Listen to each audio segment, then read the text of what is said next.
25% das pesquisas que são feitas nessas ferramentas de buscas na internet, como o Google, 25% se referem à pornografia.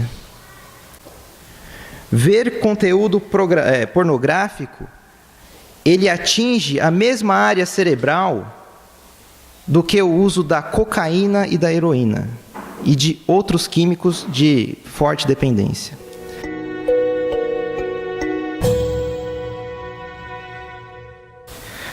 Paz de Cristo, irmãos.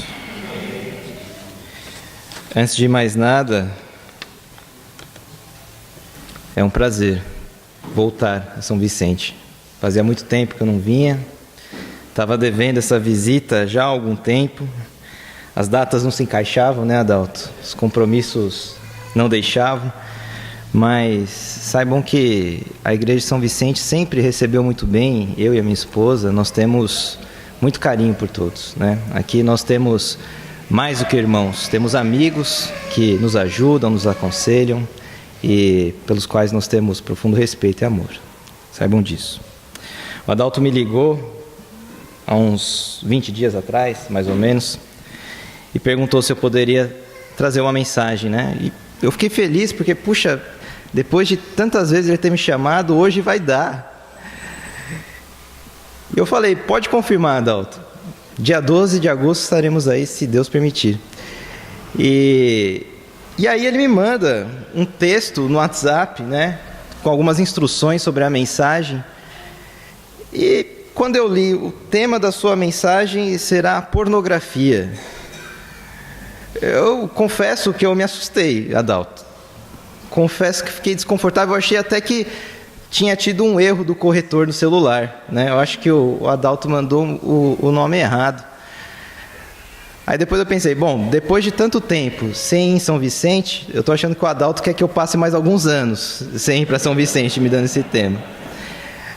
Mas, de fato, é um tema desconfortável, é um tema desagradável de ser tratado, né? Não podemos negar. Mas eu parabenizo a Igreja de São Vicente que tem coragem de falar a respeito disso, né? Nós poderíamos muito bem empurrar a poeira para debaixo do tapete, fingir que essas coisas não nos atingem, e não é verdade, né? Isso não seria verdade, não seria honesto. Não seria honesto com Deus, seria desonesto com a Irmandade, seria desonesto com os irmãos que sofrem por conta desse problema, né? Então é bom nós tratarmos a respeito dessas coisas, mesmo que seja desagradável, mesmo que nos atinja muitas vezes, né? E de fato, a pornografia ela tem causado estragos no mundo e na igreja. São jovens, adultos, idosos, solteiros, casados, famílias, igrejas que têm padecido por conta desse problema. Numa pesquisa que foi feita por uma empresa britânica, descobriu-se que 37%, ouça bem esse dado, 37% de tudo que é produzido na internet se refere à pornografia. 37%. É um número que assusta. Eu trouxe outros números, outros dados, e quando eu fui lendo esses dados, eu falei, mas será que isso está certo? Porque não parece ser assim. 25% das pesquisas que são feitas nessas ferramentas de buscas na internet, como o Google, 25% se referem à pornografia. 1/4 do que é pesquisado no Google se refere à pornografia. É muita coisa. 35% dos downloads feitos na internet são de conteúdos pornográficos. 35% dos downloads. 8% dos e-mails que são trocados diariamente têm alguma imagem, algum vídeo ou algum texto pornográfico. 8%.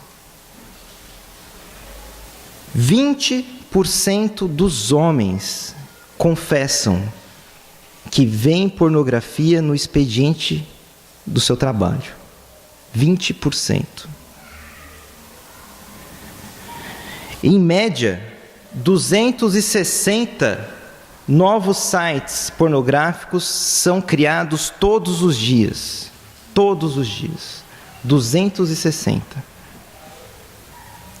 A cada segundo, conte essa, a cada segundo, mais de 28 mil usuários estão vendo pornografia.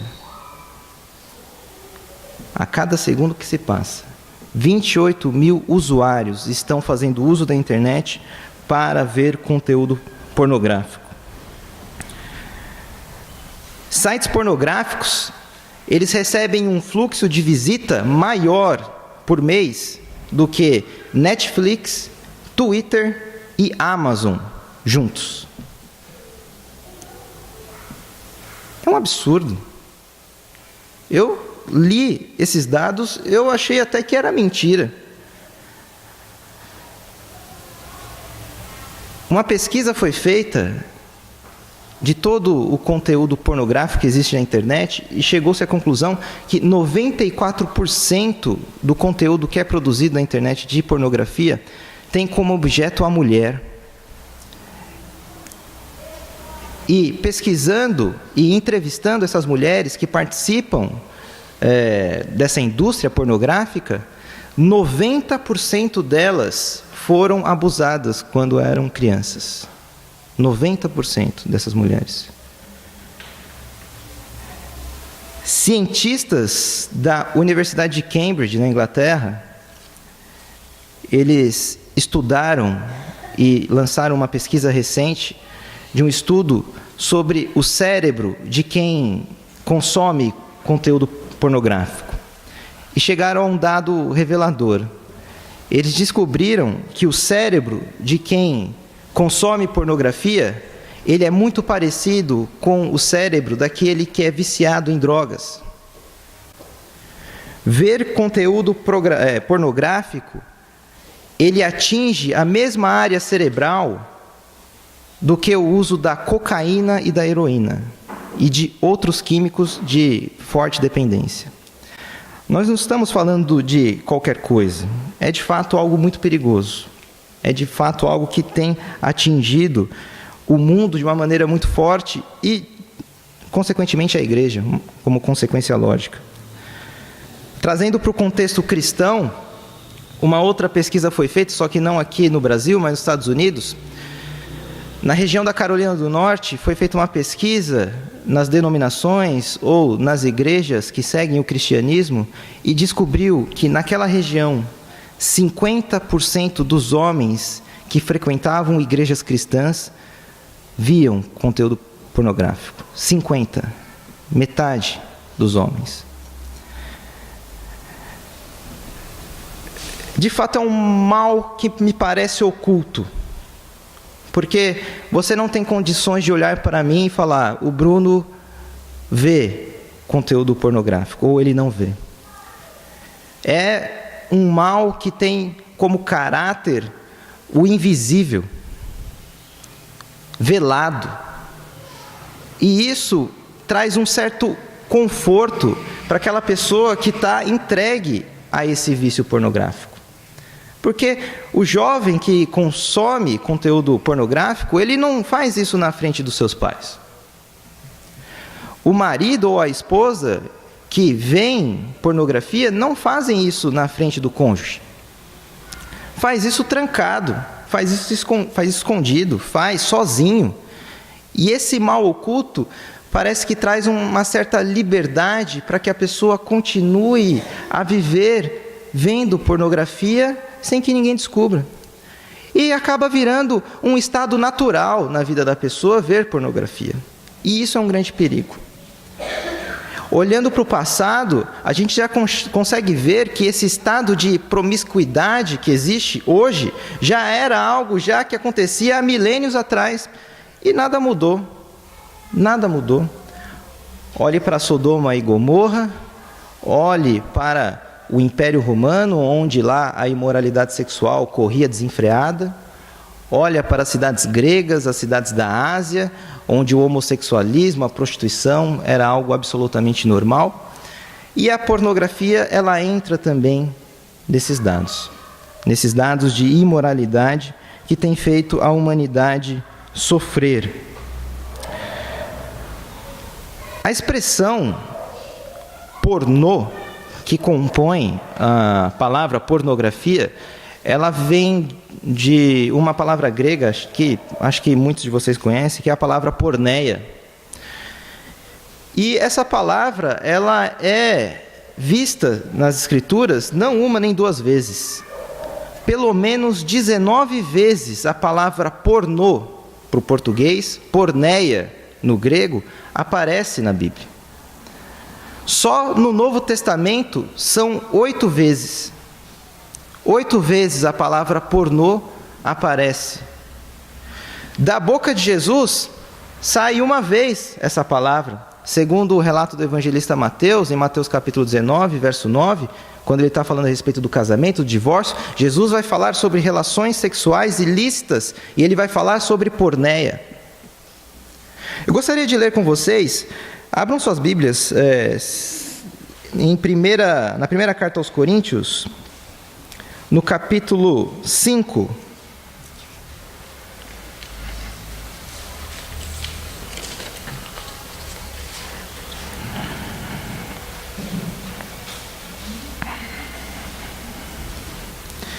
Primeira carta aos Coríntios, capítulo 5. Logo no primeiro verso, nós vamos encontrar essa expressão pelo menos duas vezes, na verdade. Paulo vai dizer assim para aquela igreja que sofria muito com essa questão: geralmente se ouve que há entre vós imoralidade, e imoralidade tal, como nem mesmo entre os gentios, isto é, haver quem se atreva a possuir a mulher de seu próprio pai. Aqui a palavra porneia, a palavra pornô, aparece duas vezes. Geralmente se ouve que há entre vós porneia. Porneia tal, que nem entre os gentios se vê tamanha imoralidade. A igreja da cidade de Corinto tinha de fato homens que viviam à frente do seu tempo. Porque você olha uma imoralidade dessa, parece que é uma notícia do Jornal Nacional, do século 21. Mas não é. É algo que acontecia lá no primeiro século. Filho possuindo a mulher do seu pai. Porneia, imoralidade sexual. Que vai ser frontalmente recriminada por Deus através do apóstolo Paulo.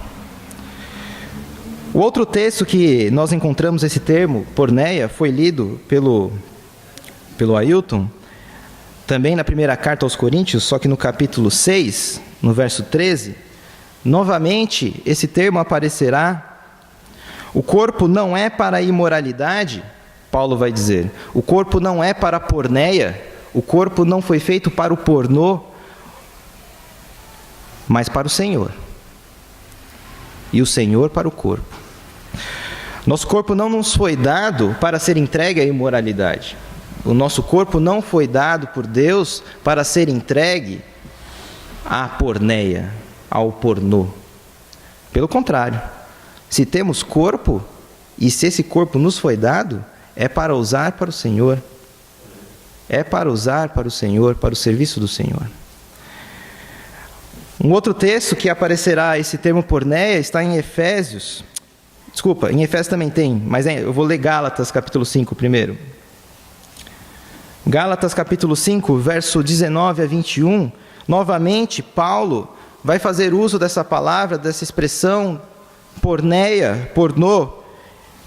Ele vai dizer, ora, as obras da carne são conhecidas e são prostituição, impureza, lascívia, idolatria, feitiçarias, inimizades, e mais, e mais, e mais, e mais. E aí ele vai dizer, a respeito das quais eu vos declaro, como já outrora vos preveni, que não herdarão o reino do céu os que tais coisas praticam. Então as obras da carne são conhecidas, e entre elas existe o pornô, a porneia. E Paulo está dizendo, quem pratica a porneia vai ter uma consequência no porvir. Porque quem pratica essas coisas não herdarão o reino de Deus. Não herdarão. Não é uma possibilidade. É uma afirmação. Existem outros textos no Novo Testamento que falam a respeito da porneia. Não vamos ler todos aqui, porque senão a gente estoura o nosso tempo. Efésios capítulo 5, verso 3, Apocalipse 19, verso 2 e 2 Coríntios capítulo 12, 21. Todos porneia, sendo recriminado nas Escrituras. Não é uma questão nova, e Deus se preocupa e se preocupou e sempre se preocupará em advertir os seus filhos contra este ato de porneia, do pornô. Seja ela a sua forma realizada, seja a porneia como havia lá em 1 Coríntios, seja a porneigrafia, a pornografia. Deus está preocupado com o seu povo, porque a porneia entra e destrói famílias e destrói igrejas. Eu gostaria de ver com vocês como a consequência para a vida do porvir é muito clara, não herdar o reino dos céus. Isso é muito claro para todos nós, mas talvez não fica muito claro para nós quais são as consequências para a vida que nós vivemos aqui. O uso da pornografia. E o uso da pornografia, ela gera consequências já, agora, na vida do homem, na vida do cristão, na vida da mulher. Tá? A primeira consequência que eu gostaria de ver com vocês é: a pornografia, ela destrói casamentos. Destrói. Abram aí em Hebreus, capítulo 13, no verso 4.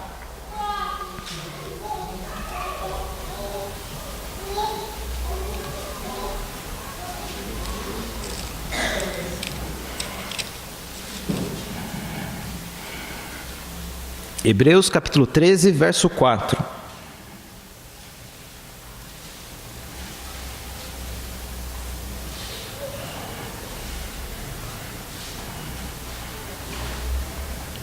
O casamento deve ser honrado por todos e o leito conjugal conservado puro, pois Deus julgará os imorais e os adúlteros. Deus foi quem criou a relação sexual. Foi Deus quem criou o desejo sexual. Mas Deus estabeleceu limites para a sua criação. O desejo sexual, a união sexual, a relação sexual, ela deve ser praticada apenas e exclusivamente no leito conjugal. Apenas.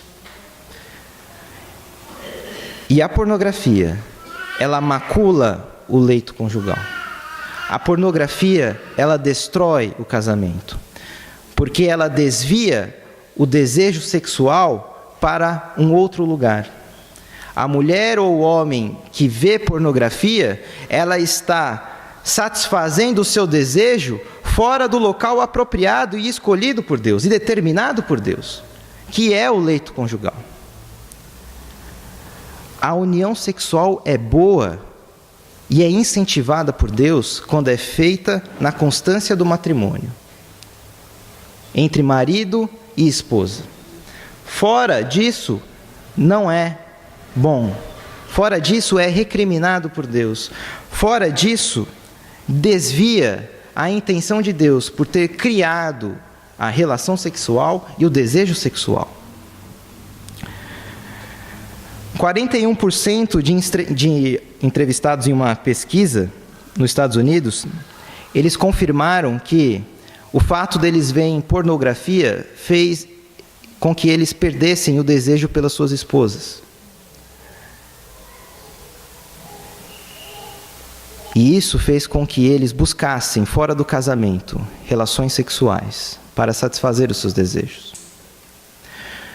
Um dado muito impressionante, numa associação de advogados, também não aqui nos Estados Unidos,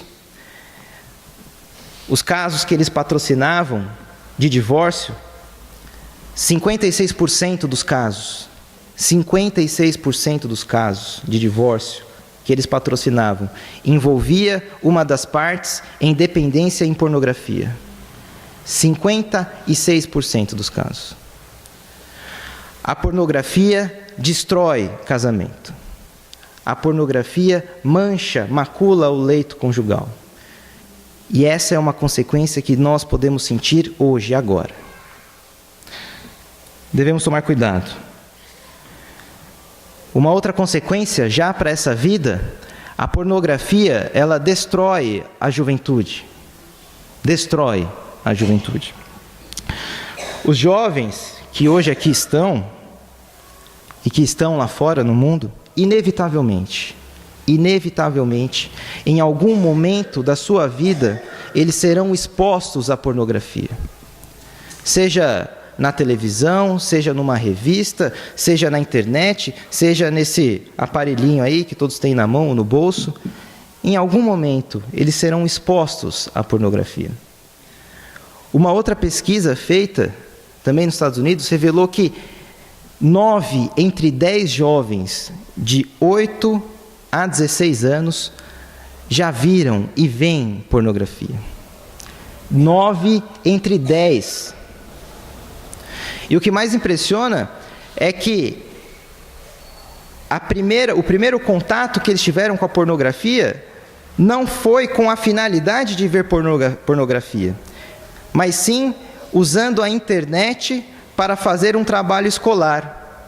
Eles tiveram um contato com a pornografia e dali não pararam mais.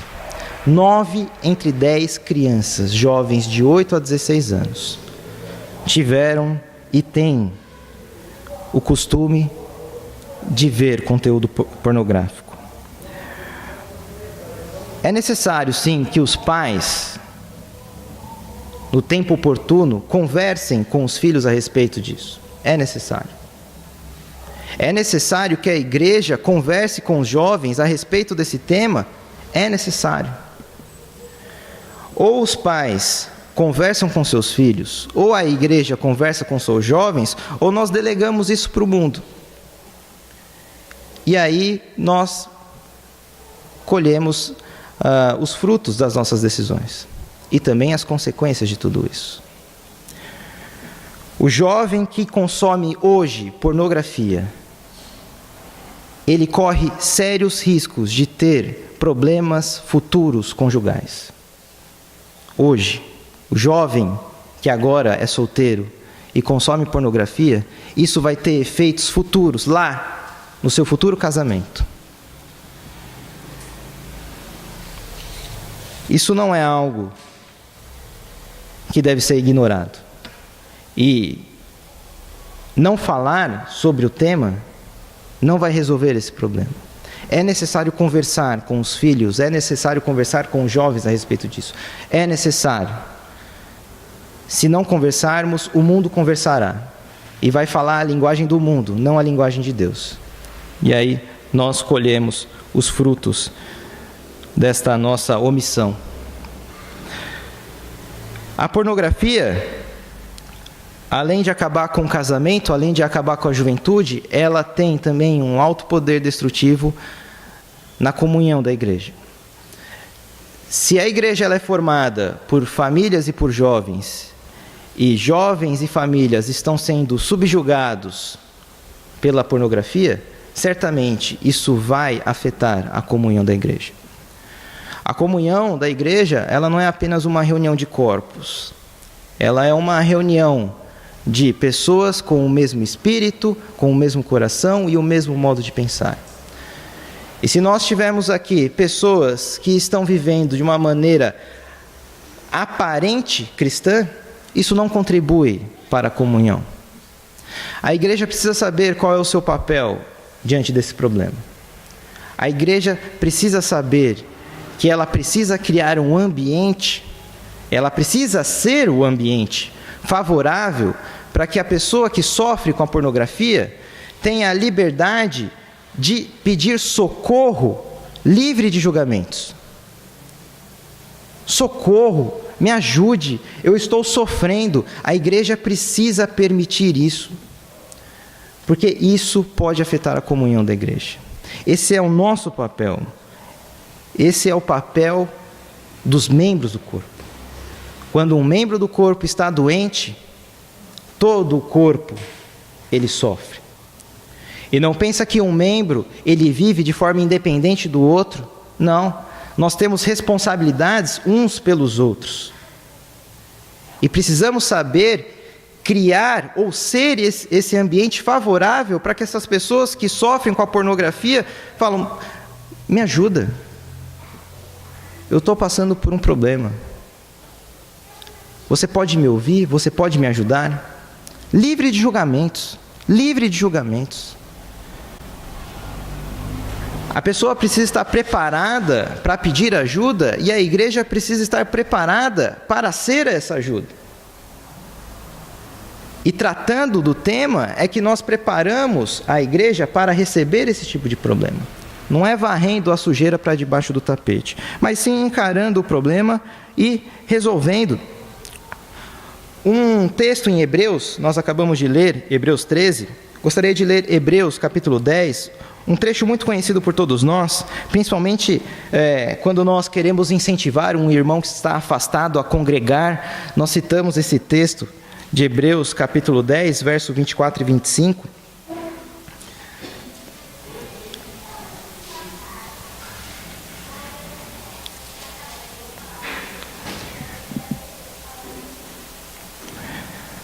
O autor de Hebreus vai dizer assim, consideremo-nos também uns aos outros para nos estimularmos ao amor e às boas obras.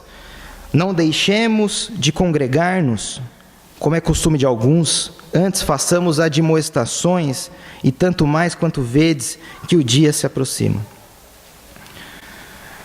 A igreja precisa entender a sua função, e a sua função de congregar. A função da comunhão do corpo não é uma reunião de pessoas, de corpos, mas é uma reunião onde haja a possibilidade de existir esse tipo de admoestação, estímulo a boas obras e ao amor. Se dentro da igreja não há esse ambiente que estimula as pessoas ao amor e à boa obra, e não há esse ambiente onde haja admoestação, é apenas uma reunião como qualquer outra, não é igreja. A igreja precisa entender o seu papel, e nós como igreja precisamos entender o nosso papel, que quando nos reunimos aqui, não reunimos apenas para servir ao Senhor em oração, na ceia do Senhor, tudo isso é importante e é o principal, mas também nos reunimos para ajudar mutuamente uns aos outros. Admoeste, seja a pessoa que pode ajudar um irmão que está sofrendo com a pornografia. Permita que uma pessoa se abra com você. Permita que a pessoa confesse para você os seus pecados, os seus erros. E a igreja deve ser esse ambiente. A igreja deve ser o ambiente em que as pessoas que sofrem com a pornografia encontram ajuda, encontram a mão estendida. Tá bom? É preciso agir, é preciso ajudar, é preciso pedir ajuda, é preciso coragem para vencer esse problema, né? Todo pecado ele causa vergonha, todo erro nos envergonha, mas pode ser que existam alguns erros que nos envergonhem mais ainda, né? E é preciso ter coragem para enfrentar esse tipo de problema, saber que calado, sozinho, ninguém vence um vício. Ninguém vence o vício das drogas sozinho. É preciso ajuda, é preciso pedir socorro, né? E com a pornografia, a mesma coisa. Nós precisamos pedir ajuda e a igreja precisa ser esse ambiente de ajuda, tá? Tendo essa iniciativa de pedir ajuda e a igreja ser o ambiente de dar ajuda, nós precisamos observar as lições de Deus para saber como nós vamos combater esse tipo de problema. Ok? Você está com esse problema e nós queremos ajudar. E agora? Mas o que nós vamos fazer diante disso? né? Eu gostaria de ler com vocês Mateus capítulo 5.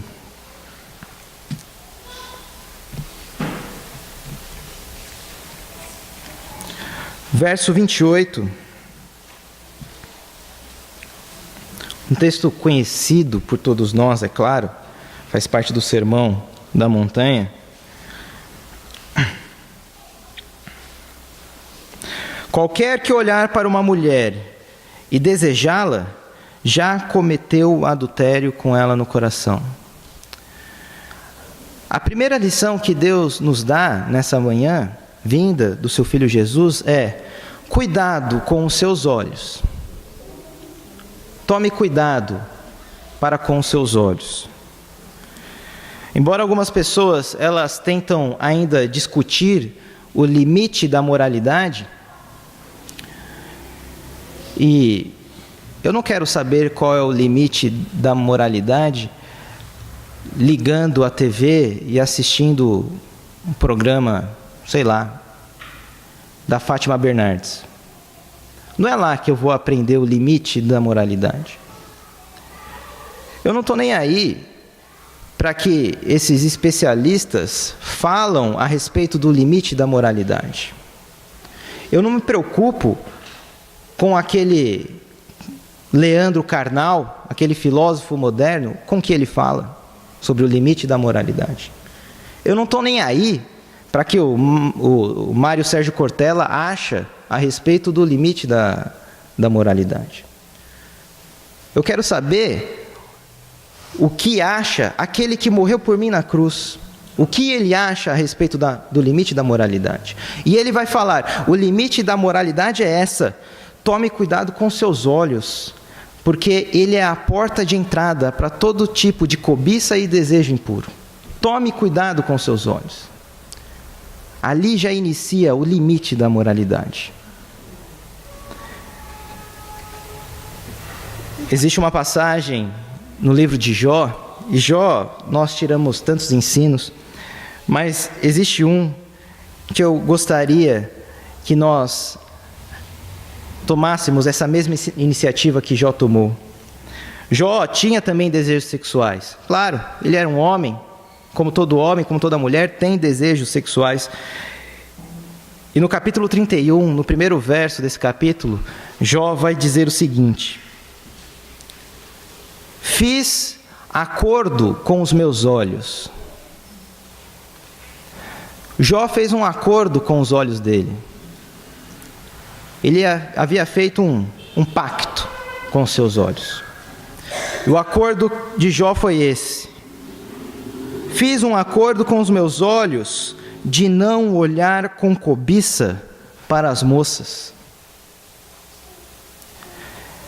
Jó tinha desejos sexuais. Jó queria satisfazer os seus desejos sexuais, obviamente.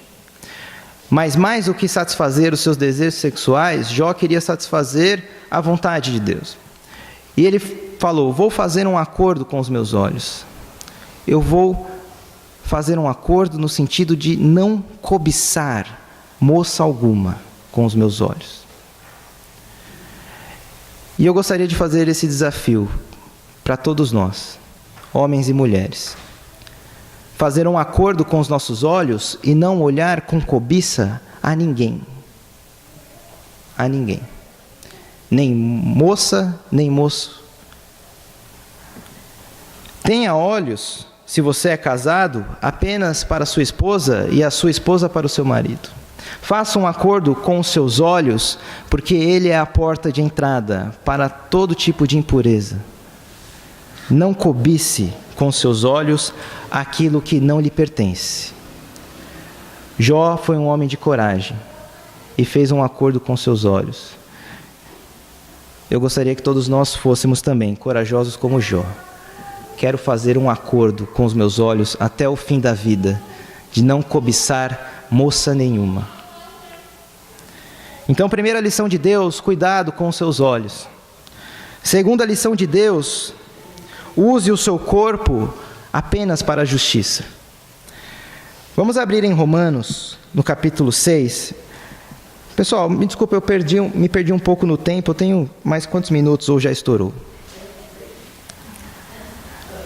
O Ailton falou que está liberado, então tranquilo, tá, pessoal?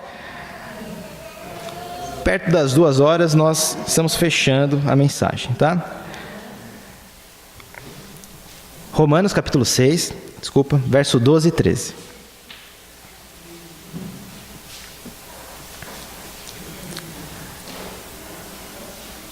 Não reine, portanto, o pecado em vosso corpo mortal, de maneira que obedeçais às suas paixões, nem ofereçais a cada um os membros do seu corpo ao pecado, como instrumento de iniquidade, mas oferecei-vos a Deus como ressurretos dentre os mortos, e os vossos membros a Deus como instrumento de justiça.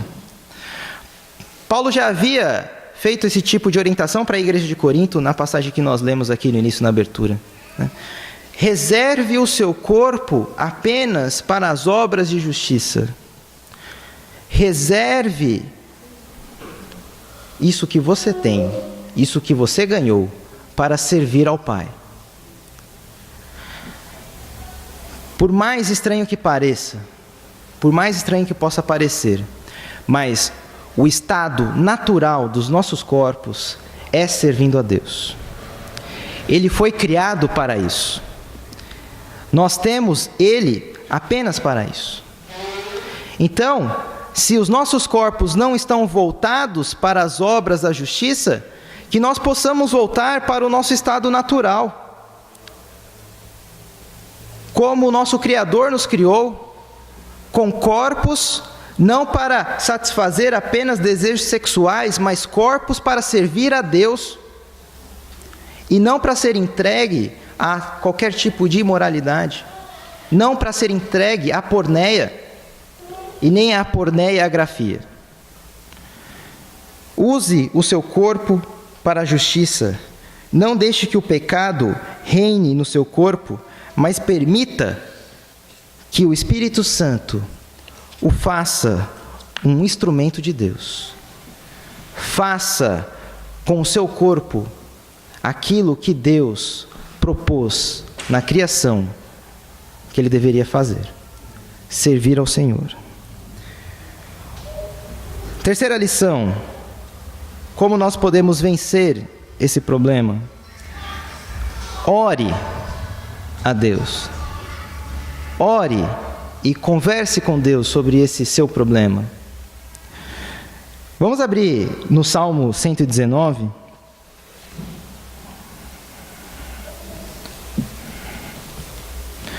No verso 7.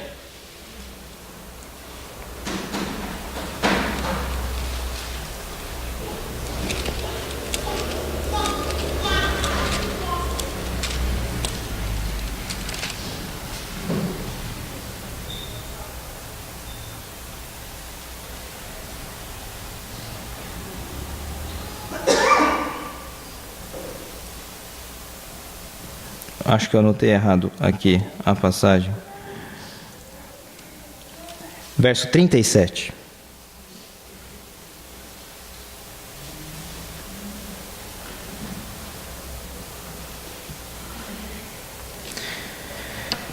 Desvia os meus olhos para que não vejam a vaidade e vivifica-me no teu caminho. Uma coisa nós podemos ter certeza. Deus quer que nós sejamos bem-sucedidos. Deus quer que nós sejamos bem-sucedidos. Peça a Ele, e nós temos absoluta certeza que Ele vai propiciar meios e instrumentos para que você vença esse problema. Essa passagem que nós lemos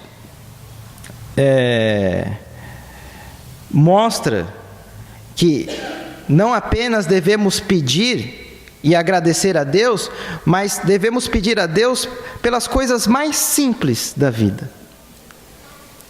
Até mesmo para controlar os nossos olhos. Peça a ajuda de Deus para as coisas mais simples e cotidianas do seu dia. até mesmo para onde você vai direcionar os seus olhos. Eu tenho certeza que você já ouviu esse Salmo, número 51, que diz assim, ó: cria em mim um coração puro, ó Deus, e renova dentro de mim um espírito inabalável. Não me expulses da tua presença, nem tires de mim o teu Santo Espírito. Devolva-me a alegria da tua salvação e sustenta-me com o espírito pronto a obedecer. Esse é um salmo de Davi, e um salmo feito por Davi logo após ele ter sido confrontado pelo profeta Natã sobre o seu pecado de adultério com Batseba.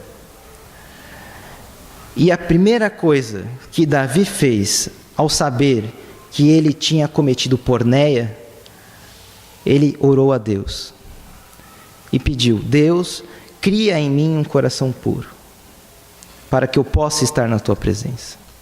Eu não sou capaz de ter esse coração puro sem me achegar a Deus. Para resolver o problema da pornografia, devemos orar a Deus.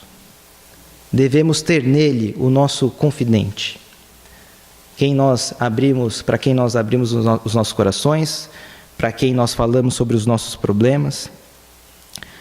Uma coisa é certa: todos nós erramos, todos nós que estamos aqui erramos, mas o maior erro que nós podemos cometer é fazer com que a vergonha do nosso erro não nos faça nos achegar até Deus. Esse é o maior erro que nós podemos cometer. Não faça com que a culpa pelo pecado te afaste de Deus. Não faça com que a culpa da pornografia te afaste do Senhor.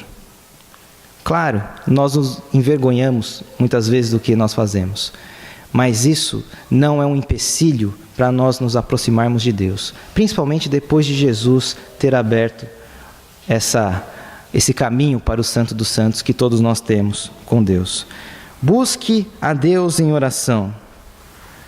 Esta é uma lição que nós aprendemos com o próprio Jesus. Jesus, quando ele via que ele ia ser tentado, quando ele via que ele ia passar por um momento de provação, assim como nós passamos, o que Jesus fazia? Ligava a TV para ver o que se falava lá na Fátima Bernardes? Não. Jesus se ajoelhava e se prostrava diante do Pai e pedia orientação, e pedia a sua ajuda. Peça ajuda a Deus, que tenho certeza que Ele te dará a força necessária para você vencer o vício da pornografia. Quarto ponto, a nossa quarta última lição que nós podemos extrair das Escrituras. Existem outras, mas vamos parar por essa. Vamos ler Jó no capítulo 6, o nosso último texto hoje. Jó capítulo 6, no verso 14.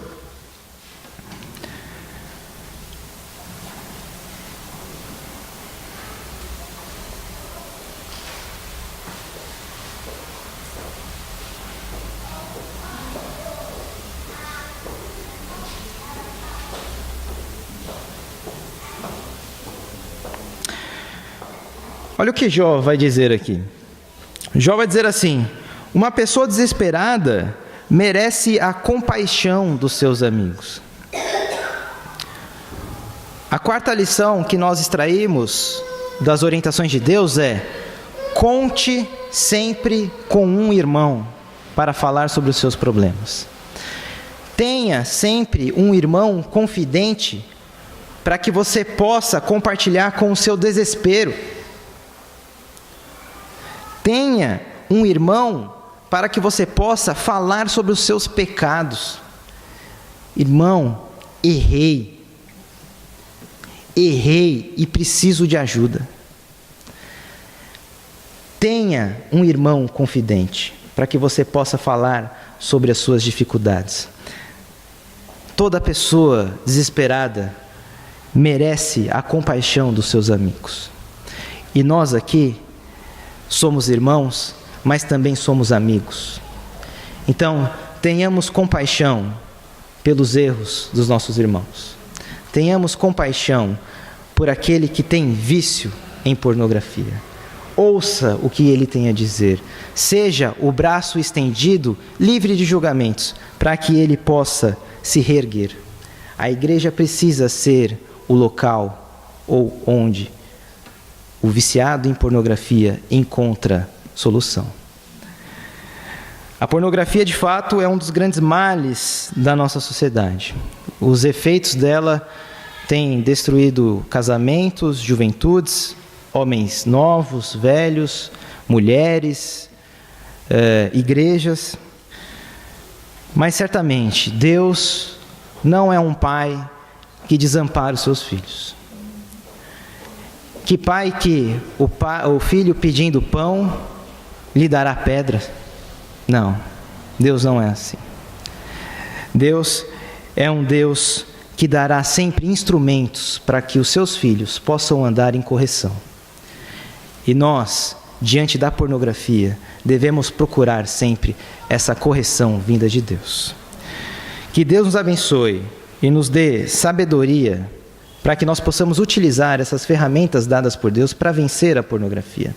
A pornografia é um mal velado, oculto, mas que existe e que nós não devemos apenas omitir essa situação, empurrar essa sujeira para debaixo do tapete. Não, vamos com Deus e através de Deus superar mais esse pecado, né? Nós temos instrumentos para isso e tenho certeza que Deus sempre nos ajudará nesse sentido, tá bom? Deus abençoe a igreja por tratar a respeito desse tema, um tema delicado, mas um tema importante, e que se você tem esse tipo de problema, encontre um irmão para falar a respeito desse problema. Não morra com esse tipo de problema. Fale enquanto é tempo. Que Deus nos abençoe.